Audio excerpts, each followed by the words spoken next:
Damos inicio inmediatamente al segundo panel de esta sesión titulado La protección de los migrantes a nivel nacional, casos de estudio.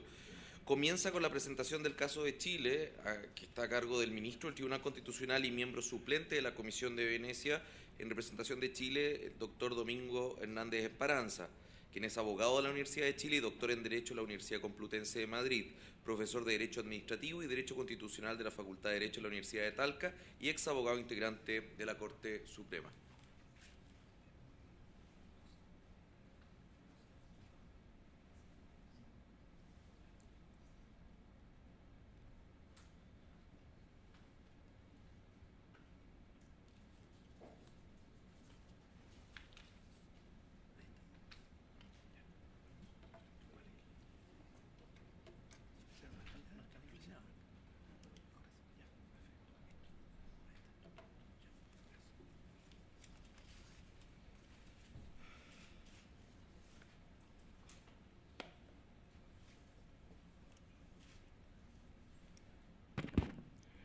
Buenas tardes. El tema de mi exposición es la protección de los migrantes a nivel nacional.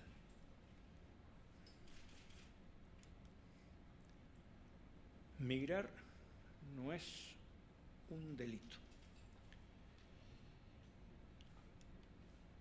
De alguna manera, todos somos migrantes. En el siglo XXI, un 3% de la población mundial reside en lugares que no son sus países de origen. Los motivos de estas masivas migraciones son de distinto orden: laborales, políticos, religiosos, ambientales, económicos, étnicos. Siendo las migraciones centrales para la configuración y formación de las naciones. No es necesario recordar, en Estados Unidos hay 47 millones de inmigrantes. En Brasil, los libaneses constituyen una colonia más numerosa que en su país de origen. En Estados Unidos viven más judíos que en la República de Israel. Chile tiene asentamientos de colonos palestinos. Los palestinos son la colonia más importante del mundo, la que está radicada en Chile. De manera entonces que los migrantes son importantes en el tejido social, sea como imagen aspirada, élite, o rechazada, marginalidad. Como imagen aspirada, élite, bueno, hay una inmigración de personas muy calificadas, fuga de cerebros suele denominarse, que se integran en la nueva nación distinta a la de origen, pero que tienen que sufrir también los embates de los prejuicios, de los estereotipos, y no se integran fácilmente.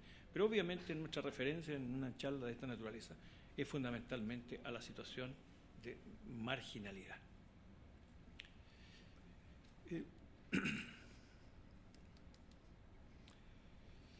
¿Posible distinguir entre nacionales y extranjeros? ¿Es lícita esta distinción? ¿Para qué efectos? La verdad que los extranjeros y los migrantes se integran en lo fundamental en lo que la doctrina del derecho internacional suele denominar las categorías sospechosas. Las categorías sospechosas son conjunto de propiedades, características, rasgos, ¿no es cierto?, de grupos de personas que históricamente han vivido en situación de discriminación por motivos de raza, sexo, color, etc. Si bien es cierto que el derecho internacional prohíbe las diferencias fundadas en propiedades de categorías sospechosas, no es menos cierto que es posible establecer diferencias sin que ellas constituyan per se discriminaciones arbitrarias. Es así como el artículo 1 de la Convención Americana de Derechos Humanos establece la obligación de los Estados miembros de respetar los derechos y libertades reconocidos en la Constitución y promover la efectiva vigencia de esos derechos y libertades. Pero ello no obsta a que los Estados puedan establecer algunos criterios de diferenciación entre el migrante y el nacional, y se estima que son criterios lícitos aquellos que se fundan en circunstancias distintas de las sospechosas, o sea, la raza, el color, el sexo, la opinión política, la nacionalidad, etc. Y en consecuencia, se permite el trato diferenciado entre documentados y no documentados, entre los que ingresaron legalmente al país y los que no lo hicieron, en definitiva, entre nacionales y extranjeros, siempre que no se incurra en situaciones de discriminación, de tratos inhumanos o degradantes, y que no se afecte la unidad de la familia, que son los límites que impone el derecho internacional. ¿Cuáles son los principios básicos en materia migratoria? El primero, no necesariamente el más importante, es que toda persona tiene derecho a salir libremente de cualquier país, incluido el propio, y no puede ser arbitrariamente privada del derecho a entrar en su propio país. Pero naturalmente, a la inversa, no existe el deber correlativo de los Estados de recibir a todos los inmigrantes que golpean las puertas de su territorio. Estos derechos pueden ser restringidos en el derecho internacional, pero a partir de ciertos parámetros. Uno, la restricción debe ser autorizada por ley. Segundo, por ciertos motivos, y siempre que estos motivos sean compatibles con el orden democrático, o sea, en la medida que se afecte la moral, el orden público, la seguridad nacional, los derechos y libertades de los demás. Estos principios están recogidos de una manera generalmente aceptada en el derecho internacional. Y a lo largo de esta breve presentación vamos a ver en qué medida se contrastan con las políticas nacionales migratorias y con la normativa aplicable en nuestro país sobre el particular.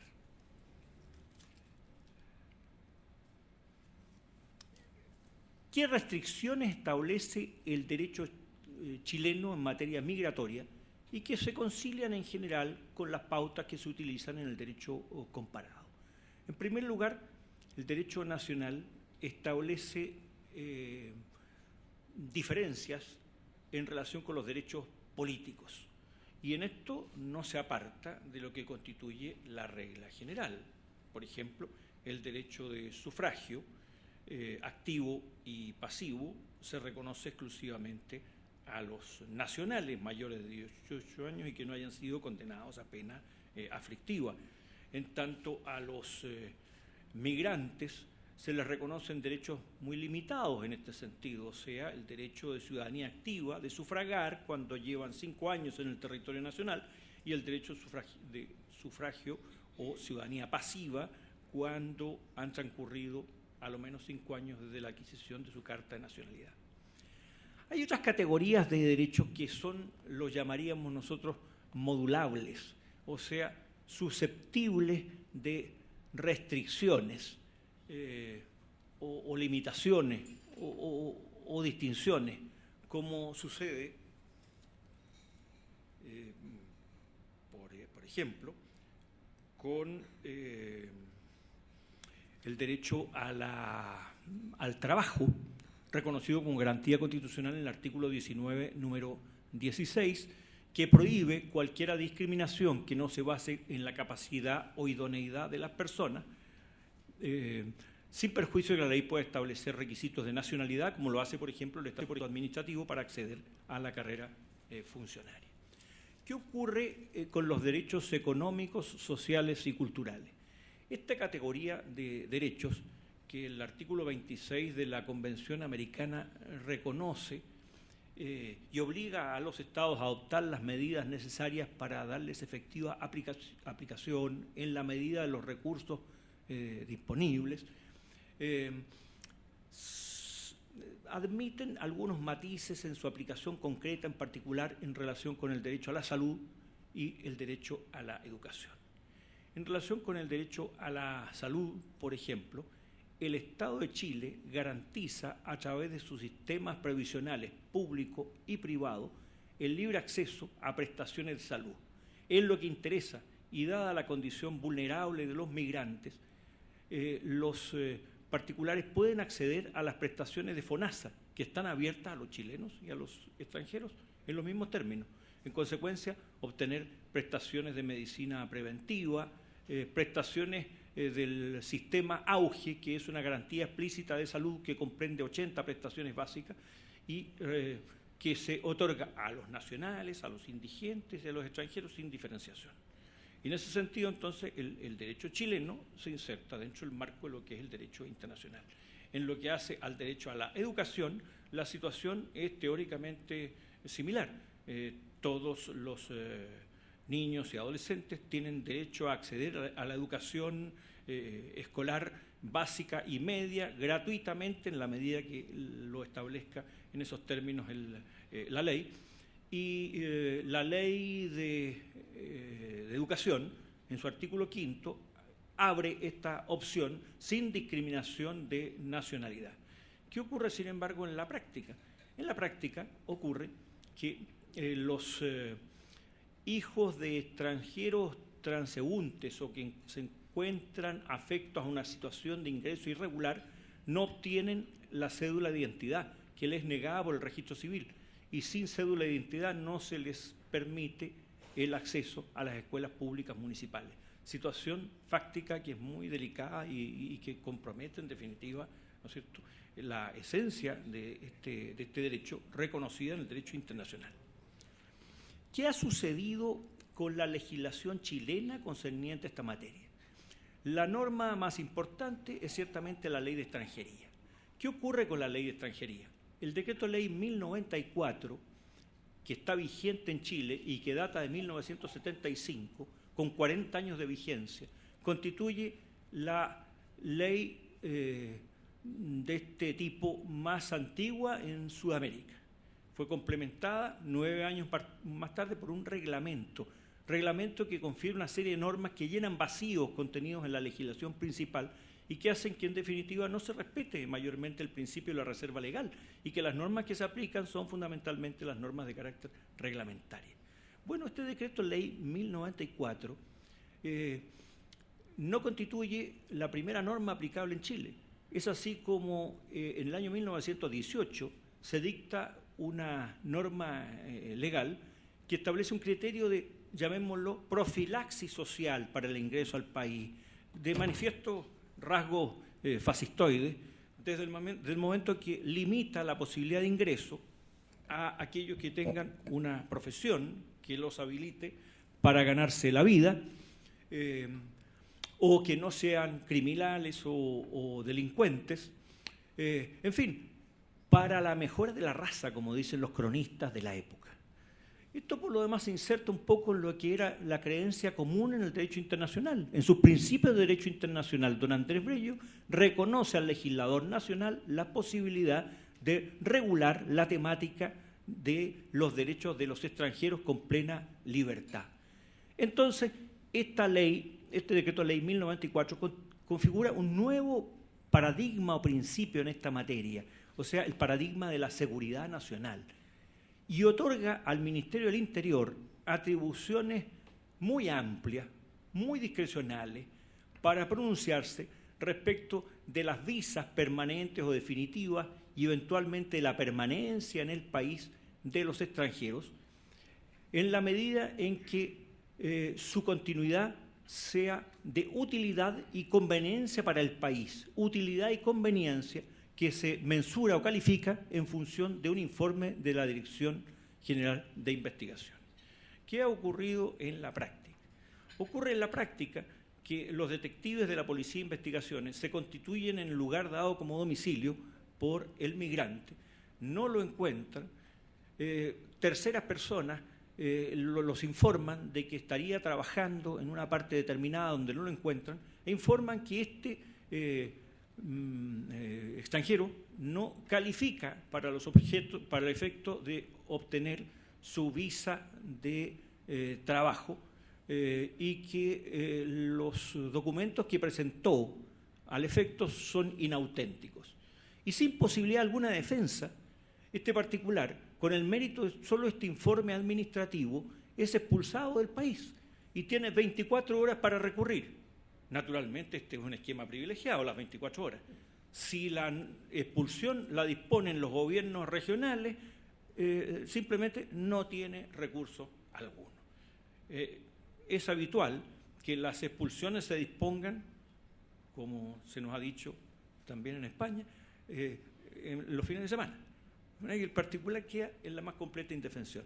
No se aplican las reglas del debido proceso, no se aplican los principios del racional y justo procedimiento, y en definitiva, entonces, la legislación chilena está muy lejos del tercer paradigma o parámetro del derecho internacional. Es el paradigma centrado en los derechos fundamentales y que inspira los grandes documentos universales sobre este tema, en la Declaración Universal de los Derechos del Hombre y del Ciudadano, en el Pacto Internacional de Derechos Civiles y Políticos, en la Convención Americana de Derechos Humanos. Difícilmente podían recogerse estos principios en la Ley de Extranjería de Chile, que es preconstitucional y es preconvencional. Digo preconvencional no en relación a la época en que se firman los instrumentos, sino aquella en que son publicados, ¿no es cierto?, ratificados por Chile. De manera entonces que nuestra legislación está al debe en materia de inmigración, siendo esta norma, entonces, inspirada en un criterio de extrema discrecionalidad otorgado al organismo encargado de controlar la norma, cual es el Ministerio del Interior, sin participación de otros ministerios, como el Ministerio del Trabajo, que debería tenerla, o el Ministerio de Relaciones Exteriores, por ejemplo. Y en un esquema que definitivamente vulnera las garantías del debido proceso. El Tribunal Constitucional tuvo oportunidad de pronunciarse en el año 1973 en dos sentencias, la más importante, la Rol 2272 de 4 de julio de ese año, y la otra, la 2257, en los casos Alerte y Fortilus, respectivamente. En votación dividida y por 5-4, el Tribunal Constitucional declaró inaplicable para el caso concreto el artículo 13 del Decreto Ley 1094, que otorga estas facultades tan amplias y discrecionales de orden policial al Ministerio del Interior para disponer el otorgamiento de la visa, su extensión y eventual expulsión del país.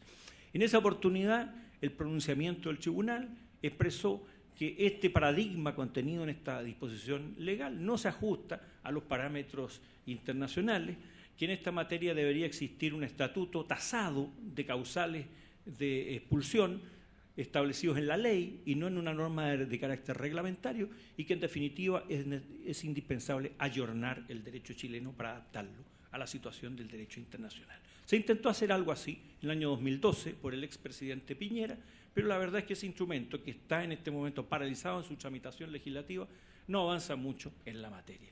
Se inspira en patrones más o menos cercanos al principio de seguridad nacional y no recoge con la debida precisión las restricciones que son propias del derecho internacional y que evidentemente racionalizan este esquema en función de los derechos protectivos que se merece el inmigrante y sus familiares. ¿Estamos en tiempo? Bueno, no es mucho lo que nos queda de tiempo. Dos cosas.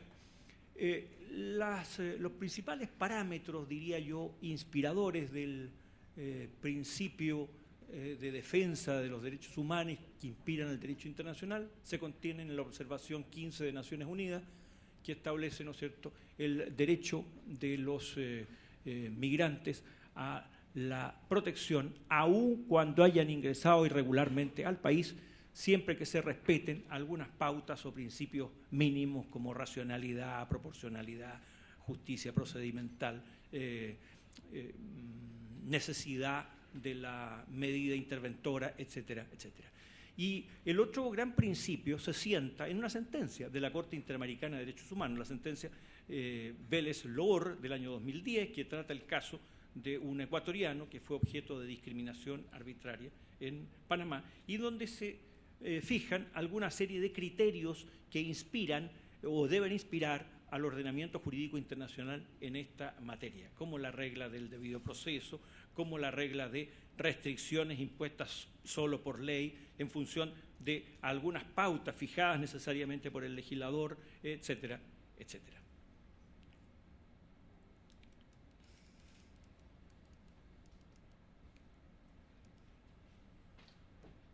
Finalmente, proposiciones para debate.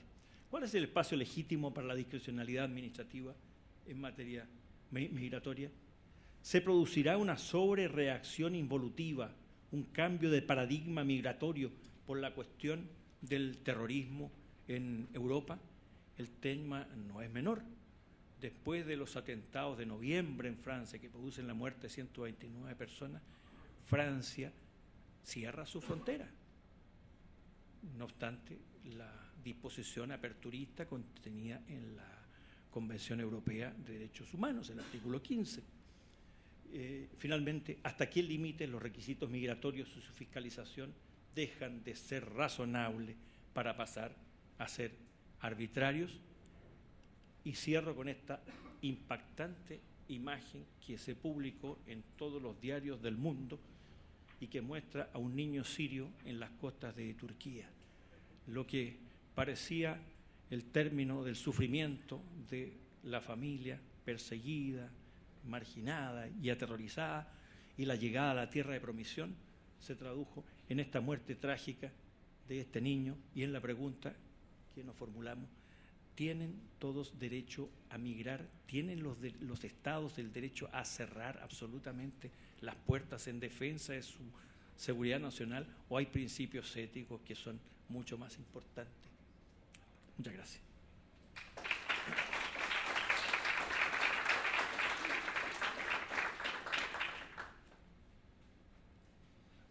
Muchas gracias, señor ministro. Como ya ha sido costumbre, el presidente del Tribunal Constitucional le entregará al ministro Domingo Hernández una medalla recordatoria por su participación en esta conferencia. A continuación,